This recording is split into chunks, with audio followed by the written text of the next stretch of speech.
Hello and welcome to round 2 of the Parenting Roundabout podcast for the week of September 26th. I'm Terry Morrow and I'm here with Catherine Haleko. Hello. Usually on this podcast we talk about parenting issues, but once a week, Catherine and I like to get together to discuss TV, movies, books, and other entertainment topics because it's nice to talk about something other than parenting for a change. This week we continued with Season 2 of Rutherford Falls and shimmied on into Week 2 of Dancing with the Stars, Season 31, Elvis Night. Because what better way to draw in those young eyeballs and TikTok fans than with Elvis Night? Then with lots of really bad wigs and... Oh my goodness. Yeah, bad hair. It was a thing. And also, I guess now since they don't have commercials and there is a certain amount of scene changing or confetti sweeping or balloon popping that needs to take place between dances, they need filler. We're seeing a lot more of the trope, which is good. But tonight we had lots of mini documentaries on Elvis, which honestly, I know who Elvis is. Thank you. Thank you very much. So that was okay. This is scintillating content. Oh my goodness. And next week is going to be James Bond is the theme. Oh dear. More bad hair on the guys. More bad hair and I guess movie clips. Yes. And the major disruption of this week for the show was that Daniela apparently just this morning tested positive for COVID. So by their protocols, she is not able to perform. She is in quarantine. And Alexis from the troupe is dancing in her place. And anybody who is in close contact with Daniela has to wear a mask, which would be Pasha, her husband, and Joseph, her partner. Right. Which looked ridiculous. I'm sorry. I mean, yeah, let's everybody be healthy. Okay, but... Also, the thing is, like, their partners really... if you're going to make those two guys wear a mask... Yes. Then the partners, their dance partners really should have one on, One would too. think, yes. So abundance of caution, okay. But that's what I mean. Like, it's not enough.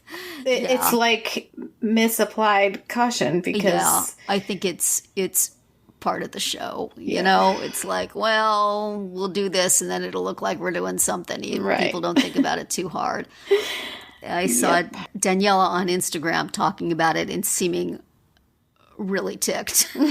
So whether ticked at the producers or ticked at the COVID test. I think it was the latter. Right. Like, I only ever go to the studio and home. I don't go anywhere else. How could this have happened?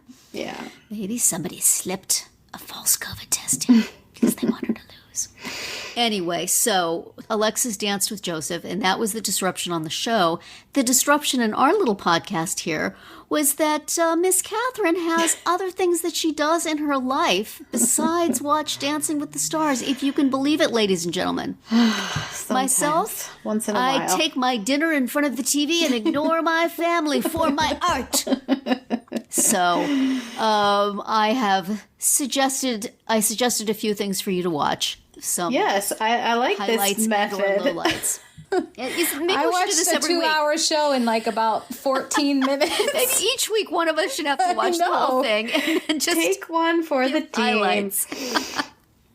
Well, we might as well talk about the ones that you've seen first, and then I'll give a quick recap of the rest, and we'll talk about how it ended. Okay. So, I think the first one I told you to watch was Teresa and Pasha with his mask on. Yeah.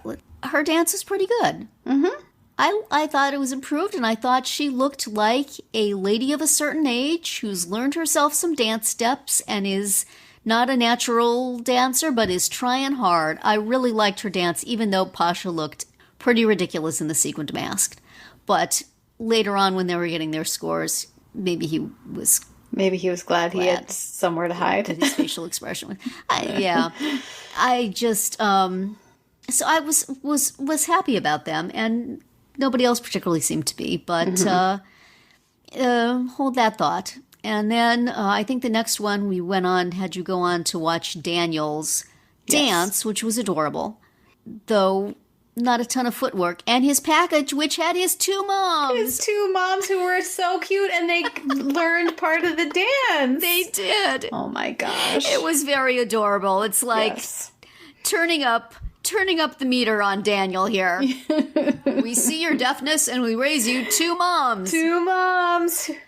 With cute glasses. I don't know if you had it on long enough. Marlee Matlin and Troy Kotzer from Coda were in the audience. I spotted them in the audience. Adorable. Yes. So cute. So he had his two moms and he had his movie parents. Right. And very sweet. Yes. It's and Britt did a lot of dancing. Yes. That's what I was going to say. It's like not so much with the footwork. Mm-hmm. It was a lot of posing. Mm-hmm. Which she did very well. A lot of filler, but extremely entertaining. Yes. And I enjoyed that they had a nice Elvis era sort of jacket on his interpreter. Somebody's costuming that guy, right? He's not just bringing his own stuff. I fast forwarded as directed. I did not watch the judges, so I didn't get to see the interpreter. Well, I'm going to be noting now every week what he's wearing. I imagine he'll have something smooth and James Bond-like next week. Mm-hmm. But maybe another tuxedo. Yes, I hope they are. Somebody's outfitting him and primping him for the camera because he's doing good work. Yeah. All right, then we went on to Selma. Who every week is just going to be the hero's journey. Yes. And, you had mentioned last week, what's going to happen when she gets a fast dance? So this week she had a jive. Mm-hmm. And they performed a very enjoyable dance, which, did it have any jive in it? Did you notice? Yeah. Again, not a lot with the footwork, but splits and a cartwheel. Yes. And you just go, honey. Whatever you want to do, whatever you can manage. We're here for it. We're gonna applaud. The package was full of expectation setting, So. And she had Sarah Michelle Gellar there to watch her. I thought I recognized that person they showed in the audience. So. That's cool. Yeah. So that was very enjoyable. And then Cheryl Ladd danced next with Louis. Mm-hmm. And she posed very nicely. Mm-hmm. Did not move very much. No, she really didn't. That was possibly the stiffest tango I have ever seen. And God, I want to like her. I want to be enthusiastic about her. But really, that wasn't good. Yeah. I'm sorry to say. So they were saying she made some mistakes and all that, but it's just, thank you for playing our game. Here are some lovely parting gifts. Right. That's sort of where I am with Cheryl right now. Yeah. And then we had Joseph dancing with Alexis. Because of Daniela's aforementioned unfortunate positive COVID test. Mm-hmm. Doing the Viennese waltz, and it was fine. Alexis could do the steps, and apparently she just learned them that morning. So, and she was in all sorts of things with the troupe too. So she might have been a little tired by that point in the evening. But the difference between somebody who's filling in for the troupe and a pro who's got some chops like Daniela is that Daniela knows how to make her partner look good, whereas Alexis knows how to do the steps. I feel at this point, I think that Daniela would have brought a little more flash to that would have made Joseph look better. But they made it through, and it was fine. Yeah. And I mean, there was that time Sasha came out of the troupe to do that dance we talked about. Mm-hmm. The subway dance, which was wonderful, and he had all sorts of charisma. So, but I imagine he wasn't just doing it at the last minute. Right. So kind of a bummer for Joseph, also because he had to wear this huge white mask on his face. Yes. And then, oh my goodness, did the judges go bonkers for Trevor and Emma, who did a Roomba, which is apparently the sexiest Roomba we have ever seen on this show. Oh my goodness. I really couldn't get past the fact that I could see a straight line across his stomach where his spray tan stopped. And yeah, that was distracting. I just watching it thought, well, he is a very handsome and sturdy rack for Emma to drape herself on in various many poses. Right. And then they started going into even Alfonso, stop it, was like, is this just for show or is it a real romance? I'm like, man, her not yet ex-husband is standing right behind you. Right, he's right there. Do not showmance these people yet. Right. It's very early for that. Stop it. So wrong. Mm-hmm. Oh, man. And then, what did you think of Wayne and Whitney's dance? Yeah, it's fine. I'm fine. I like him. I like him a lot, but that was another one where like the wig was so horrible and distracting. Egregious. Like, please don't. Like, why? No, stop. It's very distracting and annoying. It looked like almost like it was distracting him. Like it felt weird, and so he couldn't. I mean, I want a little more pizzazz from him. Mm-hmm. And there just wasn't any. I mean, Whitney's red dress had like pizzazz and a half, so he was partway there, but just... And also the way they started it, like in black and white, and Whitney's sitting in a robe watching Elvis on TV. Yeah. And so, of course, you're like, well, that robe is coming off within, that robe is ridiculous. Like, that's never staying on. And the whole thing lasted just a second, and then there he was. I was like, well, what was the point of this? Like, either do it for 10 seconds instead of 2, or just don't do it. Right. That was weird. It was weird. It was just, there was just something about it that didn't click. Yeah. And I really want to be enthusiastic about him. I like him. And I think he should be doing better than he's doing now. Mm-hmm. And he is not. So let me just rush through the other folks. Jesse James Decker and Alan did a foxtrot. It's okay. Mm-hmm. But she had there was this big subplot in her package about her very young child, maybe 3, being super into Elvis. He's so into Elvis. And he was wearing a little Elvis outfit. And I'm like, I do not believe you. I do not think your little tiny child even knows who Elvis is. But okay. Okay. Yeah. These things we do for the show. Mm-hmm. Jordan and Brandon had a very cute dance. They did a quick step, but she was wearing like this long, flowy dress. Do you wear a long, flowy dress for a quick step?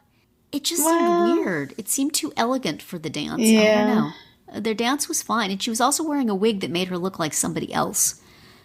Or maybe it was her actual hair, but was she supposed to look like Elvis? She looked different. No, I think Brandon was supposed to look like Elvis, but it just was kind of weird. But it was fine. Everybody liked it. Mm-hmm. And Sam Champion, they did a Viennese waltz to a really weird slow version of Heartbreak Hotel that just seemed wrong.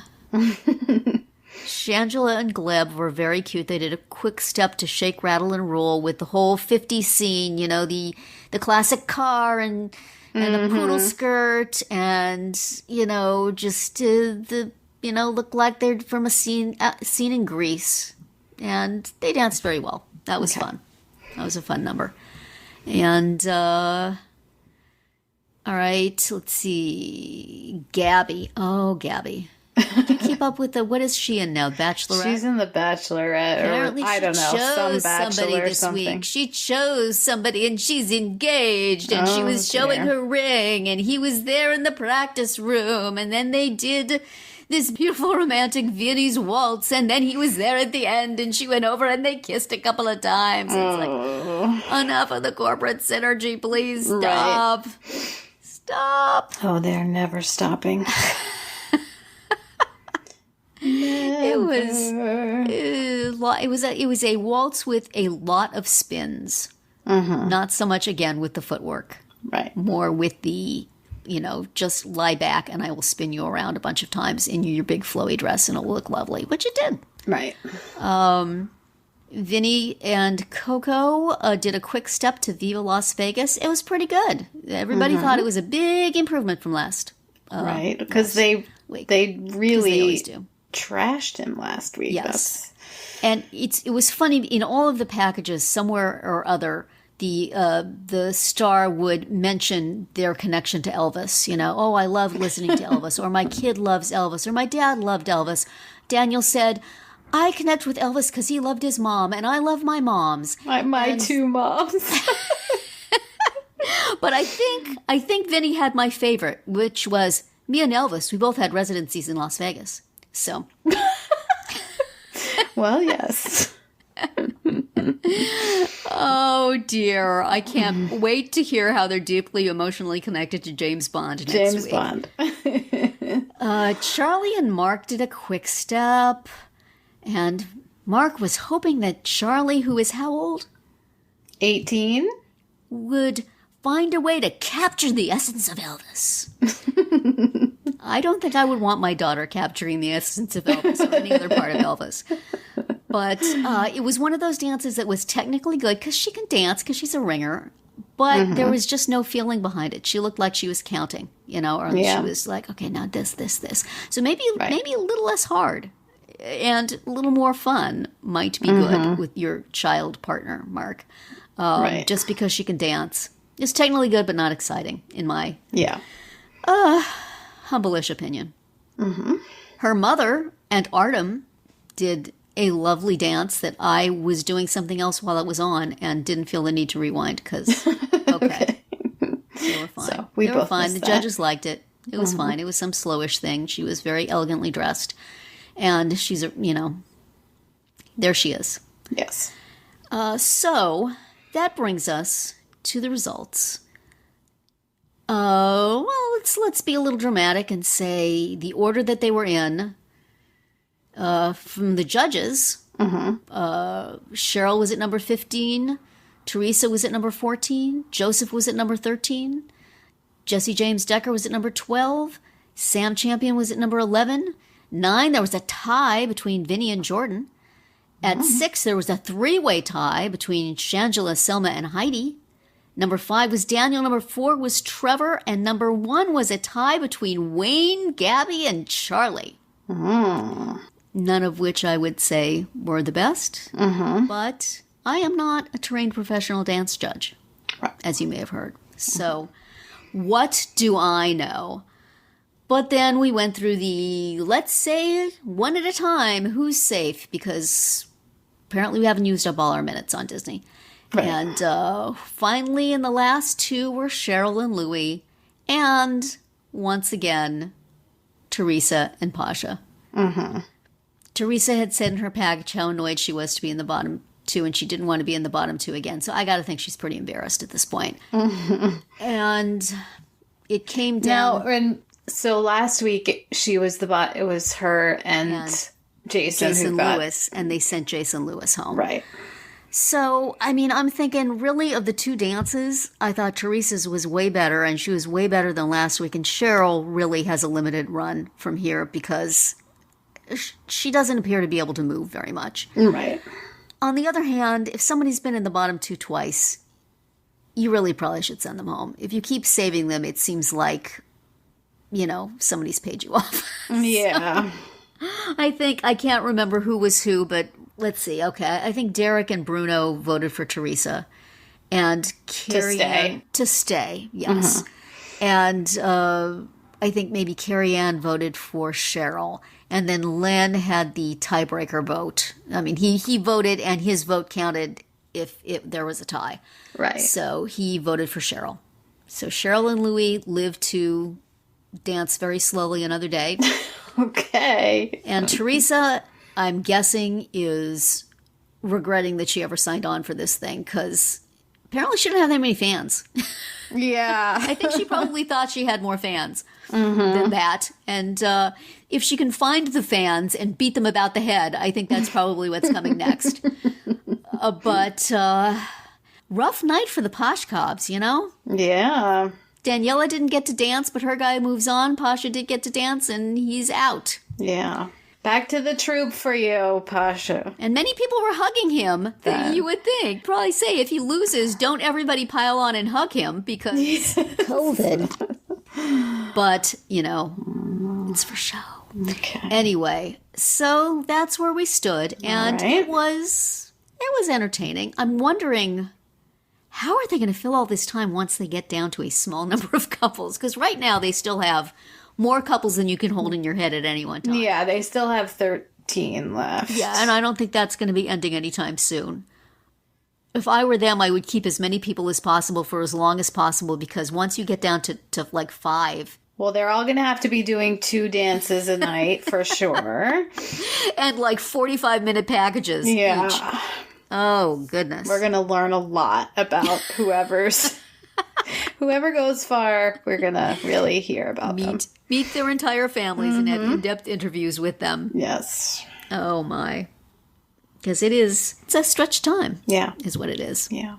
But entertaining enough. And, you can still do things while they're blathering on about one thing or another. So, and I also want to say that in this episode especially, Tyra's fine.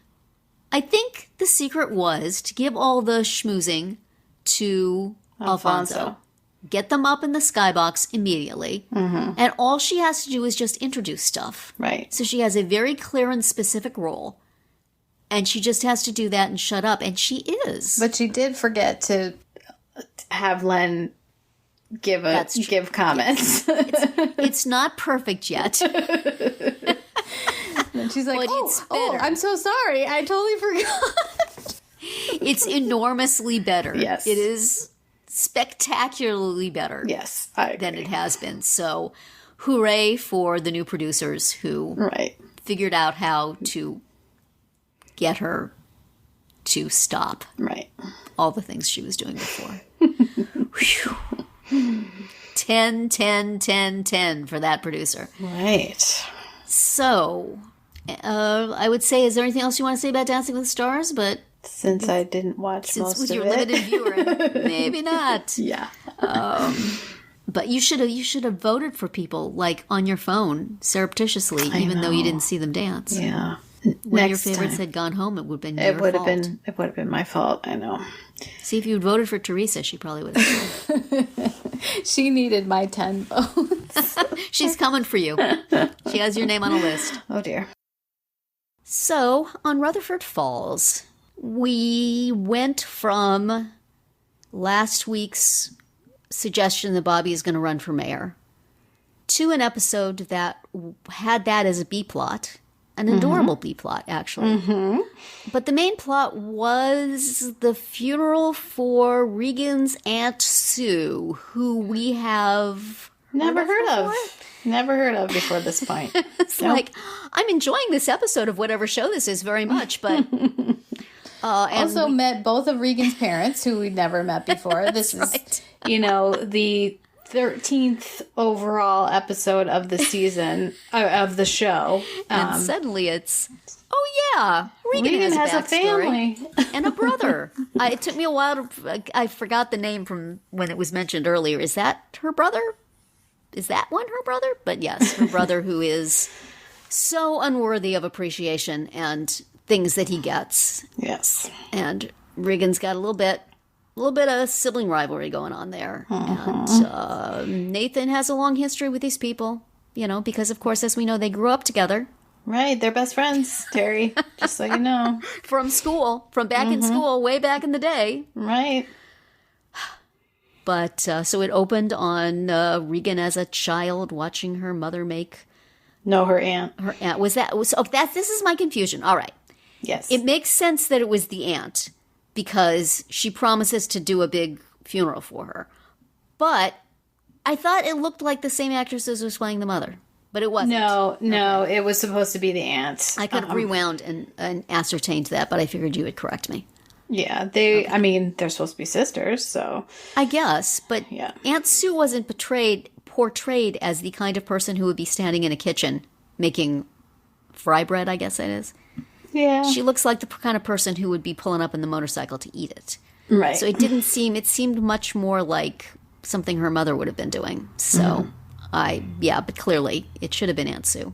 Yeah. But the person who was making the stuff was talking about how, I know I never get any attention and I never, nobody ever does anything for me, but when I die, you can do something. And then Aunt Sue was portrayed as a pretty outgoing and life-grabbing individual. Mm-hmm. So I don't understand, but it doesn't matter. It was fine. Right. It doesn't matter. It was good. Many hijinks ensued, including Nathan being in a coffin, which inevitably was rolled into a wake, where inevitably he had to sit up and breathe at some point. Right. And then he got beat up by the mourners. Extremely predictable, and yet sometimes there's some satisfaction in watching things work out exactly the way you predicted they would. Right. Very like we have a sitcom here, folks. just reminding you of that. Yes. And the Bobby subplot was very fun. They, of course, have a large social media following involving makeup. Makeup tutorials, right? Tutorials. Mm-hmm. And Terry being, maybe not so hip right around now. Does not quite not as understand. hip as he would like to believe. Does not understand the way the world works right now, which is that if you have a following online, you can... those translate to actual persons.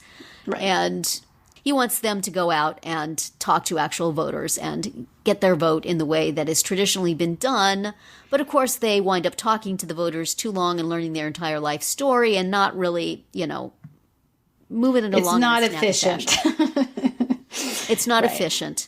But then when they go to visit an old folks' home, a traditional place to go pump for votes, and Terry sees that all these old people are following Bobby's online tutorials. Right. He realizes that they can finally do it. Terry gets it.